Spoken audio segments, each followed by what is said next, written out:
To debone any big game animal, you're going to have to first dismember the carcass. And I start at the hindquarter, at the top of the pelvis, near the ilium, and work my way down at the base, cutting as close to the bone as possible until I get down to the ischium. And it makes a slight curve. So with your knife, you follow that bony prominence around. You can fillet a little bit off the pelvis until you get back up to the front of the leg.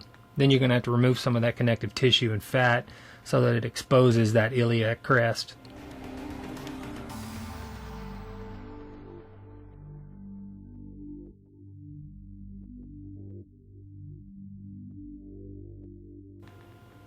Then you disconnect the meat of the hindquarter from that ilium and cut straight down through the loin to the base of the pelvis. And then connect that cut that you started that followed all the way down to the back of the pelvis. And just fillet it off the bone as you move along.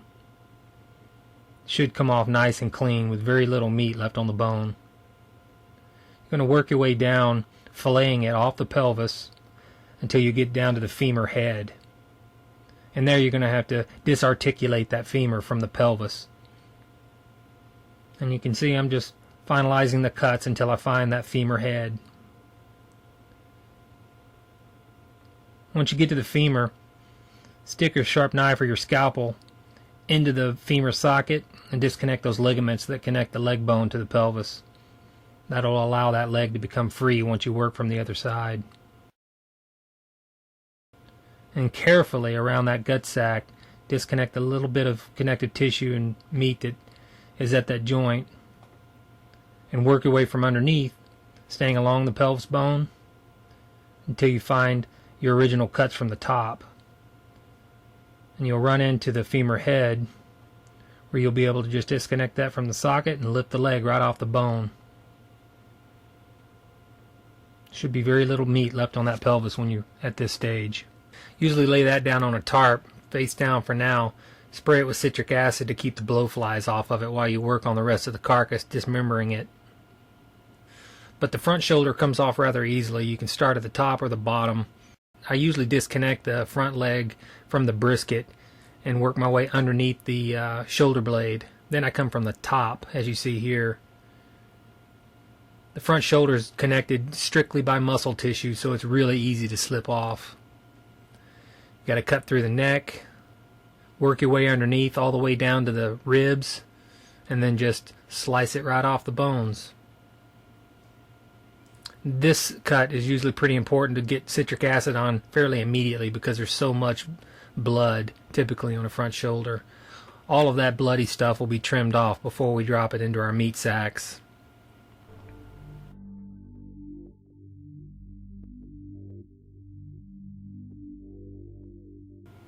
I usually lay the bloody side up so that it starts to dry and spray it real well with citric acid. To remove the back strap, you're going to have to disconnect some of the connective tissue along the flank or the ribs. Just by exposing that back strap, by removing some of that connective tissue, it gives you an idea of what you're working with. Right at the top of the ribs, the spinal column begins, and that back strap runs along the vertebral column. So you're going to have to disconnect that from the top of the rib cage, and then remove some of that connective tissue from the top of the spine so that you can see what you're working with. All of this is discarded. It's not edible.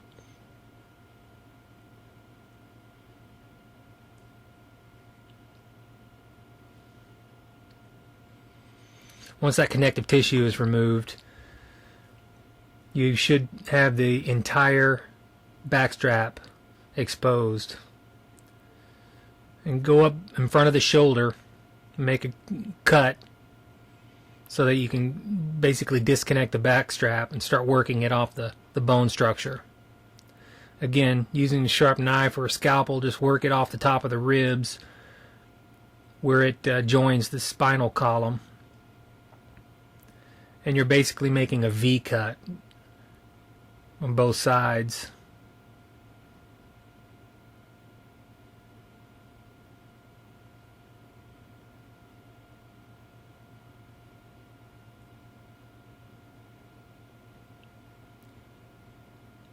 You can see the blowflies are pretty active right now, so before we started this process, we sprayed the entire surface of the exposed meat with citric acid just to keep them from laying any maggot larvae, which you wouldn't notice until a day or two later once you got them in your bags. So it's important to pre-dose at least the surface with citric acid to keep those blowfly activity down. You see I'm taking a scalpel along the top of the spine all the way back to the pelvis where I removed the hind leg, and then you just join the two cuts in a V fashion until the entire backstrap is removed. And if you do this carefully and slowly, you shouldn't have any gouge marks in your backstrap. Right at the top of the iliac crest, you're going to have to work your way back down to the little nooks and crannies behind the pelvis to disconnect that from the animal. And you can see it's a pretty easy process, just following the bone structure all the way up on both sides.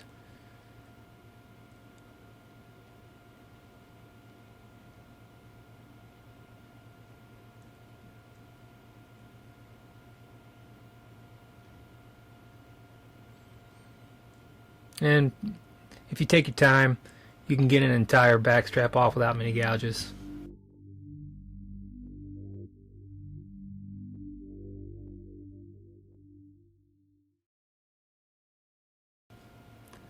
I usually drop this right inside a 14 by 20 tag bag with or without citric acid. You can always reapply citric acid later. To get the neck off, you just have to work your way around the spinal column, the neck column, and it's got a lot of vertebrae that stick out, so it's somewhat of a process, but doing it slowly, you can work your way around each vertebrae, and the whole side of one neck, or the whole one side of a neck, can be removed in one chunk. And on a sheep, that's not very much meat. Make sure you coat it with citric acid really well before you drop it into the other 14 by 34 bag. To remove the rib meat, it's easy to do a technique called rolling. Just start at the neck and work your way forward, stripping off each little bit of meat and cutting around the rib cage individually so that you can pull the entire clump of rib meat off in one chunk instead of having many individual strips, which are hard to keep from spoiling. And this way it's easier to throw on the grill and just eat while you're in the field, or just saw through the rib cage and take the whole thing out. Since he got a double lung shot, both sides of the ribs were pretty tore up in the middle, so we decided to debone the rib meat completely using the rolling method.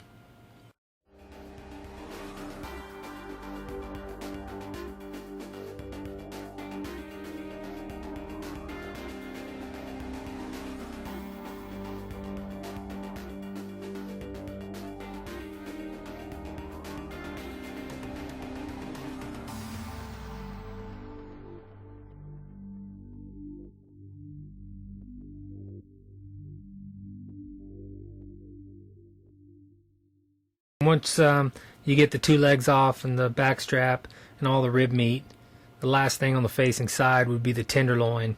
And I usually remove the last 2 or 3 ribs just to break those out of the way so you have full access to your tenderloin.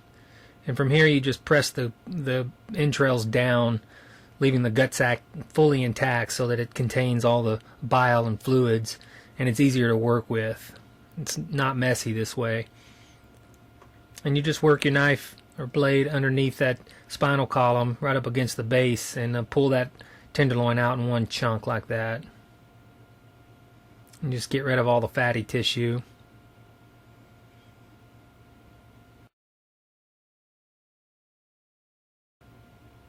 And this is what you have left on the facing side, which should be nothing but bone exposed once the neck and brisket and the rib cages are all completely off.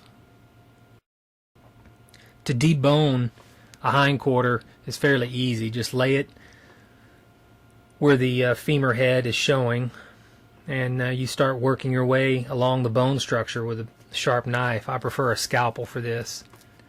When you get up around the femur, there's a lot of connective tissue, so you're going to have to sort of work your way around that carefully, because it's not very easy to just round your knife around that bone structure. It's really got a lot of connective tissue that's going to make it the only aggravating part of deboning the hind leg.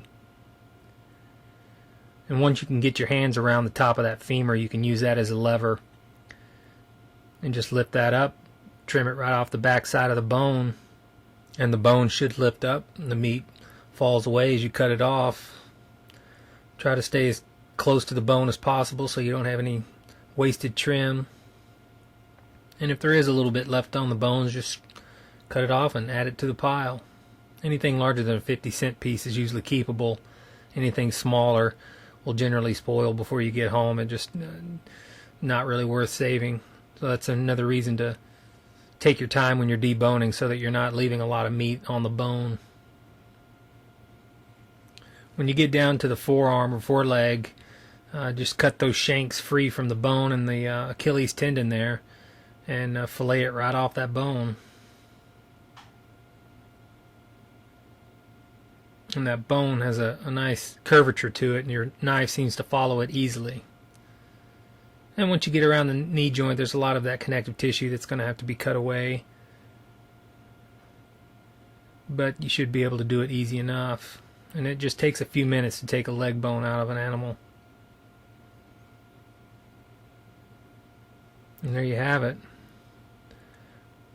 One leg bone out. And then this is when you want to really coat the exposed meat with citric acid and all of those intricate little folds to keep any blowfly activity out and reduce the chances of spoilage bacteria from gaining hold of your meat. So rotate every little nook and cranny and make sure it gets a good coat of citric acid.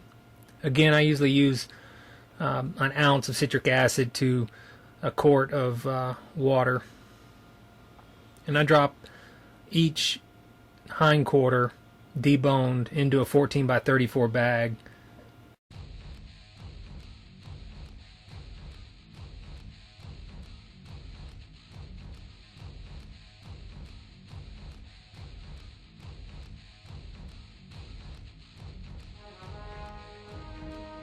So in fast forward motion, let you see this in full swing again on the second leg.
Once you secure the meat inside those tag bags, make sure you tighten the drawstring all the way down to keep the blowflies out while you're working on other parts of the animal.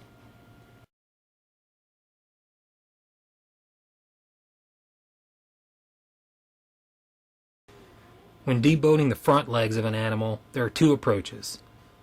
On this first leg, I'll show starting on the inside of the leg, which is the part attached to the rib cage. The meat is rather thin and difficult to trim away from the scapula as a starting point. With either method, it's easiest to disconnect the shank muscles on the lower leg to the knee joint. But once beyond this point, it's much easier to fillet the muscles off of the outside of the shoulder.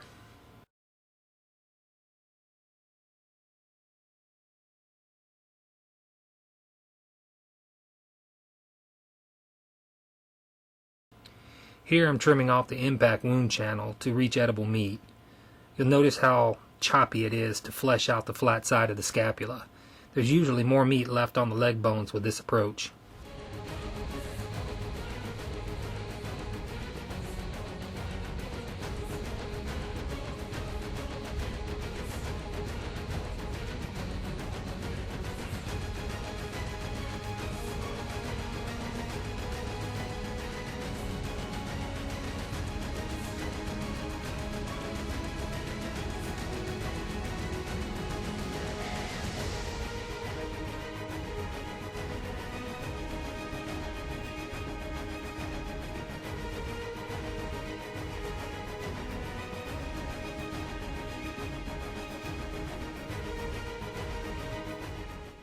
Again, citric acid application is prudent before placing meat cuts into your tag bags.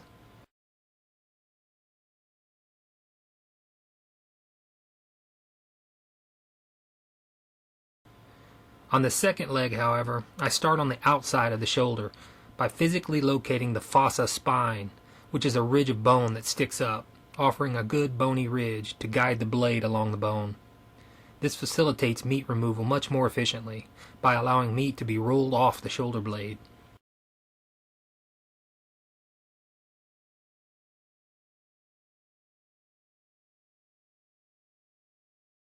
Note how much cleaner and easier it is to fillet meat off the inside of the shoulder blade once the meat on the facing side is disconnected.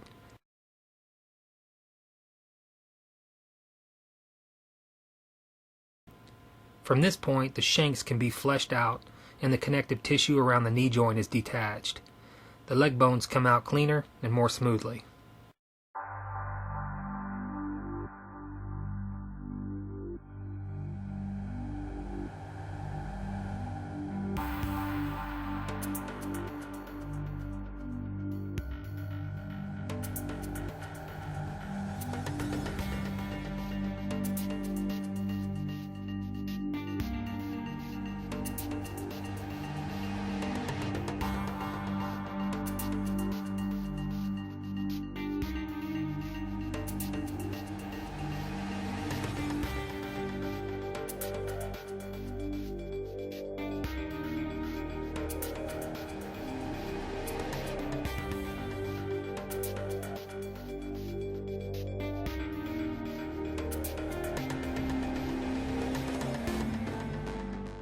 Once all the bones have been removed, it's time to line the pack with a contractor trash bag, which helps to keep blood and odors off the pack material.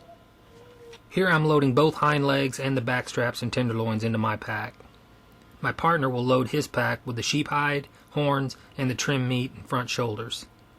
Also note that one bomb pack can accommodate 2 doll sheep if needed, but I prefer to use the other 3 bags to swap out the old bloody ones after a few days, simply to keep the meat as clean and fresh as possible. The last step is to load up and haul ass off the mountain.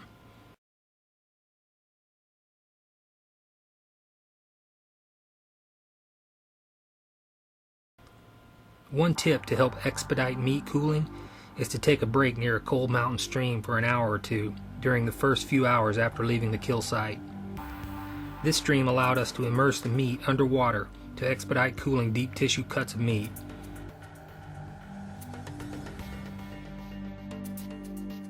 The stream is a temperature of about 48 degrees Fahrenheit, which is roughly 20 degrees cooler than ambient temps. An hour or two at this location lowered the core temps by 20 degrees. Cool flowing water cools 25 times faster than still air, so keep that in mind as an essential first step with professional meat handling. And once we establish camp, our meat is hung from willow branches to foster adequate airflow and shade from the sun. Choose the best spot that has the greatest access to direct wind and allows plenty of open areas and loft for proper drainage and cooling benefits from wind fetch. Make sure the drawstrings are closed tightly to keep fly activity out, and continue to rotate game bags and monitor for dryness and shade. And I treat my capes the same way as my meat. Spray it with citric acid to keep that blowfly activity down. You don't want maggots to develop on your hide before you can get salt on it. Still a lot of fleshing to be done, so you're going to have to treat it with citric acid until all your flesh is removed.